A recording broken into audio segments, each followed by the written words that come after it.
Hello everyone! Today I'm back with another favorites video, and it's just a little late because it is the beginning of May, but these are going to be my April hits and misses. Today it's mostly going to be color and face products because I've been testing out a lot of new foundations, and I'm testing out a new foundation today, which is the Guerlain Lingerie de Peau, which I absolutely like, and it's the first time I've been wearing it, so I can't talk too much about it, but we'll see how it wears throughout the day, and then when I film my Guerlain summer tutorial, I will talk about it. But first, since I always get questions about my nail polish, I'm going to show you what I'm wearing on my nails today. This is the Dior Aloha and Top Coat Catwalk Duo nail polish. This is the bright orange of the season, and I just freshly painted 4 of my nails because I painted them over the weekend, but this polish for some reason chips really easily. This should not be on your list if you have experienced problems with chipping in the past. I experience chipping quite often just because I'm very harsh on my nails. I wash a lot of dishes when I'm at home because I cook a lot, so this isn't the ideal nail polish for me, but I absolutely love the color. The brush is excellent. The top coat is shiny. I don't love the top coat as much as I love the Sachet Vide just because it's not as thick and it's not as durable, but it is a very shiny finish. So I think it's a good deal. You get both of these for less than $30. But, like I said, if you're not into a high maintenance nail polish, then this is not for you. The color is gorgeous though, and I really want to get my hands on the pink version from Dior that they released, but that one is only available, I believe, at Saks and on Dior.com. So I have to find a way to get over to a Saks and get that if it's not sold out already. Okay, so one last nail polish for today. This is Chanel's Morning Rose, and I have all 3 from the Chanel Summer Collection, but I think Morning Rose is my favorite just because it's so wearable. That's the simple fact in life for me. I like things that are wearable, practical, and pragmatic. So this one for me, Morning Rose, it is a medium pink color, but a lot of you have issues with Chanel nail polish because the shimmer isn't very apparent in most of the polishes. If that happens to be a problem that you have with Chanel nail polishes, this is the one for you. You can see the shimmers in this once you apply it to the nail and it dries. So it's not like Mistral, which is from last summer, I believe.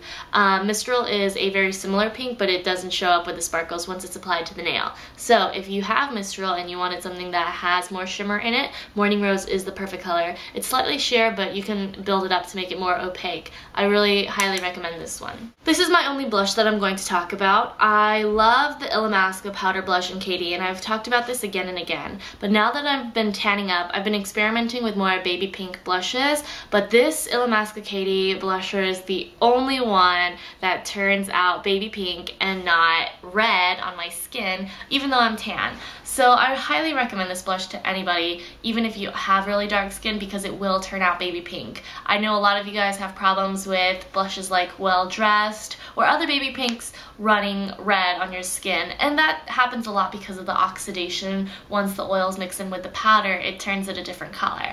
But with Katie, I never experienced that, and I always apply it with my Dior blush brush.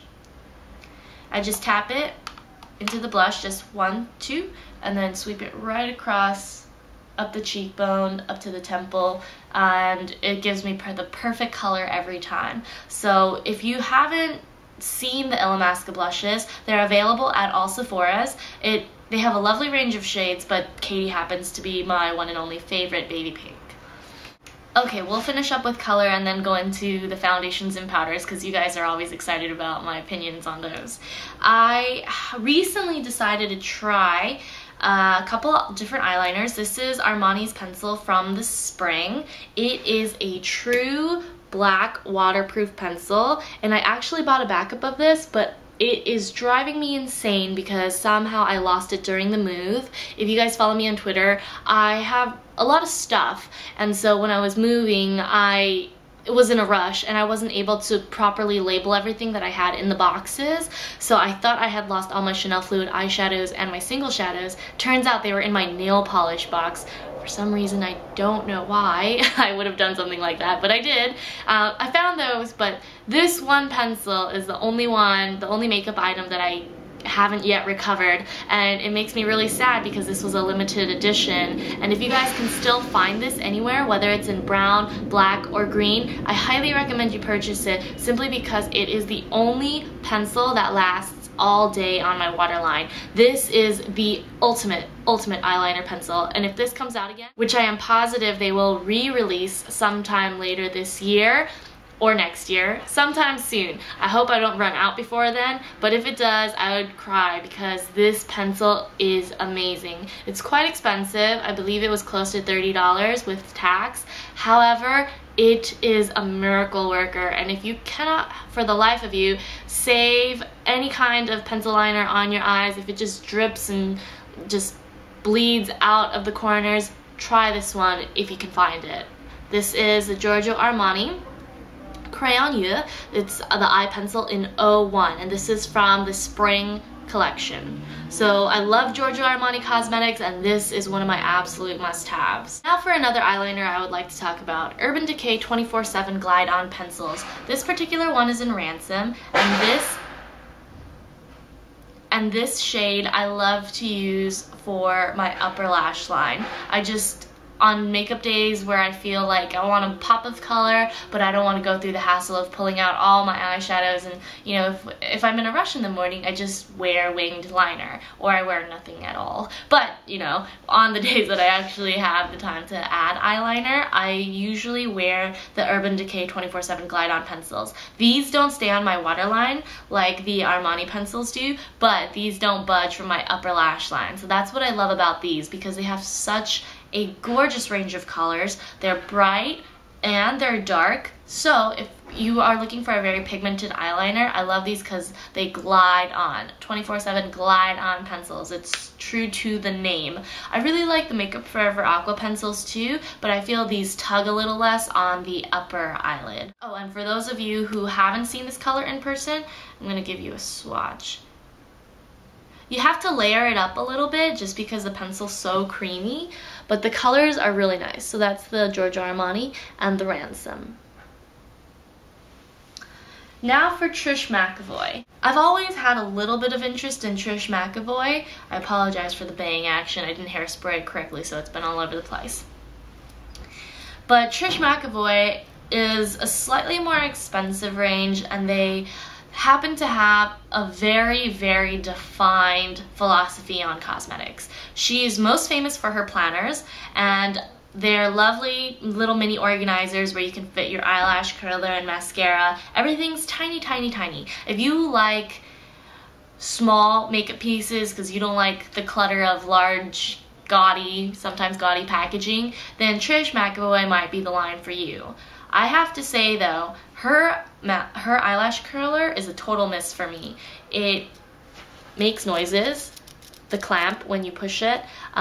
It's just not, it's not even comparable to the Shiseido eyelash curler, which I'm not a huge fan of. Shu Uemura is my favorite. Okay, my apologies, I was interrupted by a phone call. But I have to say that even though the lash curler is a miss and that it doesn't compare to the quality of the Shu Uemura, I have to say that the Trish Mcevoy lash curling mascara in Jet Black is one of my favorite wet formula mascaras. This is not a waterproof mascara. My favorite day mascara is Lancome's Hypnose Waterproof. It is my ultimate mascara for day because it doesn't flake on me, it lasts, it holds up my lashes. But this one, when I use this in conjunction with the Hypnose Waterproof, which is what I'm wearing today, it really pumps up my lashes. This mascara is actually a little bit fibrous. It's not like the Fiber Wig mascara, but it is a very fibrous mascara compared to the Lancome Hypnose Waterproof. So I like to layer my mascaras, and this happens to be a lash curling mascara, but it also separates my lashes a lot better than the Lancome Hypnose Waterproof, which gives you more of a fanned out lash look. So together they give me like the perfect amount of volume and lash separation. So I must admit that I was skeptical about this particular mascara, but I think it's worth the money, and it doesn't goop very much, but it has a very traditional wand, and usually traditional wands and I don't work too well together, but this one apply so easily. I think that if you are getting bored of designer mascaras, even though YSL and Lancome mascaras are my favorite, Giorgio Armani mascaras are really good too, although I've yet to try the Eyes to Kill waterproof. This Trish Mcevoy is really good, and because of the fibers, it doesn't drip. So you can wear this into the pool, which I've done before, and it looked just fine. So even though I don't recommend the lash curler, I highly recommend you stop by a counter and check out this lash curling mascara. Okay, before I forget, I want to go into skincare real quick, just because we have so many foundations to go over. I got this Lancome Flash Bronzer Tinted Self-Tanning Leg Gel with pure vitamin E, and this was a sample gift, so it was part of a gift with purchase sale, and I absolutely love it. They give you 2 ounces, and I've only gone through half of it. I've used it probably at least half a dozen times. So that's quite a bit, and this flash bronzer looks so natural. My legs are really pale because I wear pants most of the time, but in the summer, this summer I would like to wear a bathing suit. So this really helps when you have really pale legs, because my arms are really tan because I always wear tank tops and shirts, so when I'm driving I become really dark. But my legs are still really white, so this flash bronzer has been helping a lot. One word of caution with this though, if you like glitter in your lotion, then this is the product for you. But if you don't like shimmery lotion, don't get this. Or apply it the night before, wear pants, and then the next day all the shimmer will be gone. So it just depends on what kind of tanning lotion you like. But this looks so natural, and it darkens up the next day, so don't apply it too much, because in the beginning you might think, oh, I could probably use a little more. Just wait it out. And you're supposed to apply this 2 to 3 times a week, but it doesn't protect from UV light, so if you are the type that burns, make sure you wear sunscreen. Speaking of sunscreen, I have been using the Kiehl's Super Fluid UV Defense SPF 50, and most of you guys just know that I was using Dior and Chanel before, but the Kiehl's is so much cheaper and so much better. I actually got this as a gift from Kiehl's. They didn't ask me for a review or anything, but I have to say that it's so much more affordable and it's very, very light. So I absolutely hate anything greasy just because I have an oily T-zone, and that's kind of where you need sunscreen the most, because the T-zone is a little bit more lifted than the rest of your face, so that's what the sun hits first. And this particular SPF is fragrance-free, non-comedogenic, and dermatologist tested for sensitive skin. So if you have a hard time finding a sunscreen that works for you, try this Kiehl's product. It really works well, and you have to shake it because it's not a very creamy texture. It's super light. The Chanel one is probably the most similar to this, but it's very expensive. So if you want a more affordable alternative, definitely try this one out. It's a very excellent product, and I'll show you what the texture's like. It's like water. It slips right onto the skin surface. You don't really have to blend too much at all. And I just love the way it looks under makeup. It doesn't make me feel oily, and it does not reduce the wear of my foundation, which I had a problem with the Dior Snow. It just made my makeup slip a little bit more than I would like. The other product that I've been using and loving from Kiehl's is their Epidural Retexturizing Microdermabrasion. And this is a product with a really long name, but it's a really excellent exfoliator. I've been looking for a more affordable alternative to Kate Somerville's Exfoliate because it's $65 a bottle, and that's a lot. So I've been trying to find an exfoliator, and I've tested quite a few, but I think the Kiehl's one is my favorite. It doesn't smell funny. It doesn't smell like seaweed like the Kate Somerville. Not that I mind the smell of seaweed, but I prefer an exfoliator that doesn't, you know, smell so much. This one has micronized shells and willow herb. I don't feel like this one is as effective as the Kate Somerville, but it's a lot cheaper. So if you are looking for an exfoliator that doesn't cost an arm and a leg, try out the Kiehl's one. Plus, Kiehl's is so good about giving samples that they would be willing to give you samples again and again if you really weren't sure if you like the product. Just make sure that you don't over exfoliate with this product, because the Kate Somerville you leave on and then it does the work for you because of all the enzymes. But this one, because there are shells that exfoliate your skin, you want to just rub gently in circular motions, lifting the skin up for 1 minute. Nothing more than a minute, or else you will over exfoliate your skin. So if you have dry, flaky skin, which nobody wants in the summer, check this product out. Alrighty, let's get into the skin stuff. I'm gonna do powders and bronzers first. So recently I purchased the Lemare powder foundation, and I have to say this thing costs more than an arm and a leg, but I absolutely love it. It is a powder foundation compact. Just looks like this on the back. I use the color Linen at the moment, but I think if I get any darker, I'm going to have to get another color that's a bit darker. But guess what, ladies and gentlemen, I've hit pan. And I've only had this for about 2 months, but that's how often I've been wearing it, and that's how much I love it. This has full coverage and it's matte. So if you don't like matte products, it's probably not the best product for you. I'm sure the Lemare setting powder in the big tub will work better for you, which I love too. But this powder foundation gives the perfect amount of coverage, and it looks so good over any liquid foundation. You don't have to use Lemare's liquid foundation, but this is the perfect powder if at the end of the day your liquid foundation has worn off and your setting powder is gone. Just use a little bit of this, dab up the places where you need a little bit more coverage, usually the cheeks and the nose area right here, and you'll have a perfect night out. This has an SPF, just a very light SPF. I think it's 10 or 15, but in photos it doesn't flash back overly so like a lot of foundations, like a lot of powder foundations do. So if you can afford this and if you're willing to spend this much money on a powder foundation, I highly recommend it. The sponge it comes with, mine's really dirty because it's at the end of its life, but it's really thick and spongy and porous, so it really packs on the foundation if you need a lot more coverage, but it never looks cakey. That's the thing. So on days where I need a little extra coverage, because I have been experiencing some acne due to the climate change and, you know, moving and stress and things like that, this is a powder foundation that I must always have in my kit. I absolutely love it. I just wish it wasn't so expensive. Now though, I have to share with you my new favorite powder. This is a pressed powder, and most of you guys know I am not a fan of pressed powder. I don't like pressed powder simply because I think most of it is just BS. I think most of them are just pieces of SHIT. I really dislike pressed powders because I just prefer lighter powder foundations as opposed to pressed powder, which doesn't really do much except, you know, matte you down for 10 minutes. I've tried the MAC Blot powder, I've tried Burberry's pressed powder, I've tried a lot of pressed powders. I don't even remember how many I've tried because I've tried that many. But I have to say this Guerlain Meteorites Compact, this is their new illuminating and mattifying pressed powder. I have the color 03.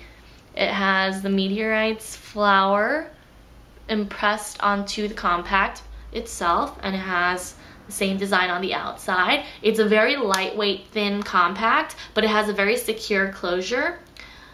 And unfortunately, it doesn't have a separate compact where you can put the powder puff, but they give you this plastic shield, so it keeps, you know, your unsanitary powder puff from getting onto the powder. So I have to say this is the ultimate setting powder. If you are someone that's always on the go and you don't have the time or the travel space to carry around, you know, Guerlain's Meteorites pearls or, you know, the Lemare powder, this is the perfect tool for you. It adds just a touch of color, but more or less it's translucent, and just a touch of coverage, but only for the first, you know, hour or so. Then it really melds into the skin, doesn't make your foundation look cakey at all. In the summer, I rarely wear heavy foundation, and in my videos, sometimes I do wear a little extra foundation or I wear a little more powder simply because I'm filming in HD and it really emphasizes all your imperfections to, you know, even more than the human eye can actually perceive. So I don't want you guys to think I have awful skin, because I don't. But that's why I wear a little bit more. But in real life, I wear very little foundation and I wear very little powder. So I have to say that this Girl On Meteorites Compact is a lifesaver. I'm always going to have this around with me if I need a light powder to set my foundation with. If you don't have a department store that carries Girl On or a Sephora that carries Girl On near your house, definitely give my sales associate Gabby a call. Her name is Gabrielle Strickler. I'll leave her information down below. She's located in San Diego, but I've searched high and low for a Girl On sales associate that knows her stuff, doesn't treat her customers rudely. She always treats me with respect, no matter how little or how much I'm purchasing. She's very knowledgeable, and if you need information with colors or anything like that, she can help you over the phone. So I'll leave her contact information below in the description box. And I just want you guys to know, if I give you a sales associate's information, it's because they are truly worth the wait. And they're, even if you can't see them in person, they're lovely to speak to on the phone. They're very helpful, and it's hard to find sales associates that are not pushy, that are not rude, and will not pressure you to buy products. So Elise, my Giorgio Armani sales associate, who's located in Costa Mesa at South Coast Plaza, Nordstrom, Gabrielle and Elise are probably the two most knowledgeable and most kind sales associates I've ever met. So, you know, I've searched high and low for sales associates that I can trust, and I hope that, you know, if you guys give them a call, you'll be able to see that too. I know it's hard for you guys to buy designer cosmetics and more high-end cosmetics, especially because you feel, you know, intimidated by a lot of the sales associates who can be a little snobby, and I've experienced that myself. So if you know, have trouble with that if you have had trouble with that in the past, definitely give Gabby and Elise a chance. And just to let you guys know, I don't make commission, or I don't get anything out of giving you Gabby or Elise's information. I just want them to know that there are customers out there who are willing to purchase Giorgio Armani and Girl On. It's just that they haven't found a good sales associate, which is a lot of the reason why people don't purchase, you know, these products, because they're very expensive, first of all. And if you don't have a sales associate who knows anything about the products, it's hard for you, you know, to spend that kind of money. So like I said, I'll list their information below, and you can give them a call if you need anything. Almost done. Now for the foundations. I have 3 different foundations to talk about today. First, we're going to start with the Face Atelier Pro Ultra Foundation. And I purchased this at IMATS.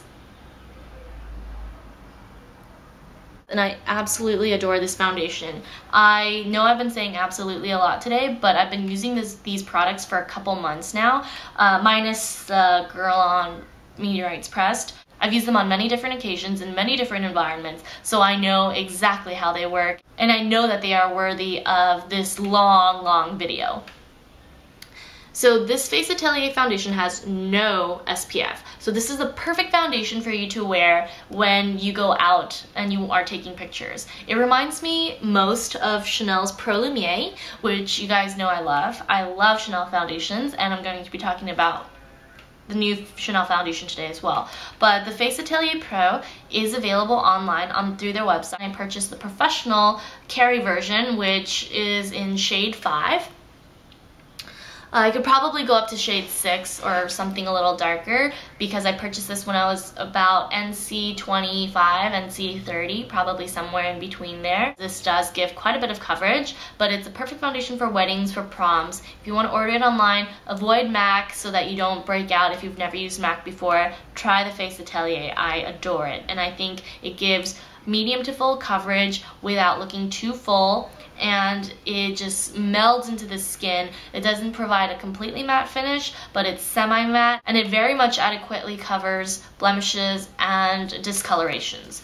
Now, 2 foundations that I've been wearing quite a bit are my Giorgio Armani Luminous Silk and my Chanel Vita Lumiere Aqua foundations. Now, I wasn't a huge fan of the Giorgio Armani Lasting Silk when I first purchased it, because I was all about matte foundations for most of my life. When I purchased the Giorgio Armani, it was such a complete turn, 360-degree turn away from what I was using in the past, that I wasn't too much of a fan of it. Now though, I actually do like semi-matte and slightly dewier foundations, so the Giorgio Armani fits me so well. Right now I'm in between colors. I'm in between 5.5 and 4.5, but I think if I just got slightly more tan, I would have to use the 5.5 alone. It comes in this glass case. I love Giorgio Armani's packaging because it's really simple, really easy to carry and hold. Their pump is very, very solid. It hasn't broken on me at all, never clogged. It stays clear and open. And it leaves such a nice finish. It is slightly dewier, so I do have to powder down midday, but other than that, it is a perfect foundation. It doesn't provide too much coverage. It just looks like real skin. And you can wear this in photos as well if you like a more luminous finish than the Face Atelier. Now for Lumia Aqua. This is my new Holy Grail Day foundation. And a lot of you guys ask me questions. What is your Holy Grail foundation? Because you guys know I love foundation. It's like my favorite makeup item. But the Lumia Aqua is the perfect foundation that I've been waiting for my whole life. And I've actually received messages saying that some of you haven't had as good results with the Lumia Aqua because of the high alcohol content. It's dried out your skin, or it's just too matte for you. But I have a slightly oily T-zone, and I do wear a moisturizer that protects my skin from the alcohol content a little bit. I use the Benefit Be Bright moisturizer, and that really helps my skin from drying out. But this one is a matte formula. It looks like this. I have two colors. I have B30 and B40. I just bought B40 just because I'm getting a little darker, so I'm mixing them right now. I used B30 by itself for a while with my Lemare powder foundation, but these are really good when I'm slightly lighter. Now that I'm darkening up even more, I have to use them together, so I have to mix them. But I really love this foundation, and I'm going to keep talking more about it, and I'm probably going to do a full review. But this lasts so much longer than the original Lumia, which comes in the glass bottle like Pro Lumiere and Matte Lumiere. But I also love that it's super convenient for me to carry around. I apply this with my fingertips just like I do the Giorgio Armani. If I'm feeling motivated though, I use his blender brush, which is excellent. It covers all my redness and discolorations, which is amazing because it's such a lightweight formula. It's water-based, so you really have to shake it up. It's rare for me to be this satisfied with a foundation, and I have to say the Chanel Lumia Aqua hits the spot for me. It keeps my skin matte all day, but it's not overly matte to the point where I look powdered down or it looks like I'm wearing a mask. So that's why I really love the finish of the Lumia Aqua. Like I said, if you don't like matte foundations, this might not be for you. If you have very sensitive, very dry skin, this might not be for you. But if you have normal to combination skin or even slightly oily, definitely give this a go. They will give you samples because it is a new foundation. They have these little black packets that they can hand you. But right now, like I said, I'm between 30 and 40. If you have to mix and match like I do, don't be sad that you have to spend more money on foundation because this foundation is so awesome. Okay, and I know this is an extremely long video, but we're almost done. I wanted to talk to you guys about my bangs because I've been getting a lot of questions as to how I style them. My secrets are a blow dryer and a barrel brush plus hairspray, but you can use whatever hairspray you want. I've been using this Velecta Paramount TGR 4000i from Flatiron Experts. This blow dryer is amazing because it doesn't damage my hair, and especially after coloring my hair, it is a lot weaker, and I have to admit it has become very brittle. But this Flatiron Experts hair dryer has kept my hair from becoming too damaged, and it gives me that body and that life that I otherwise would not have. And this brush is from thebrushLab.com. This is their ceramic curls brush, and I use this to swoop down my bangs. I have a couple other barrel brushes that I want to show you, so if you guys are interested in looking at my barrel brush collection, I'll definitely make a video. But I've been using this one just because my hair is a little shorter and I want, you know, some more volume. But like I said, you know, I just take this and sweep it down, and I just forgot that I hairsprayed my hair, so I probably shouldn't have done that. But I will post a video tutorial as to how I style my bangs. So if you guys are interested in that, I'll probably have it posted by the end of the month. So that's my favorites for this month. I apologize that it was so long, but I hope you guys enjoyed it. Thanks so much for watching, and I'll see you guys soon. Bye!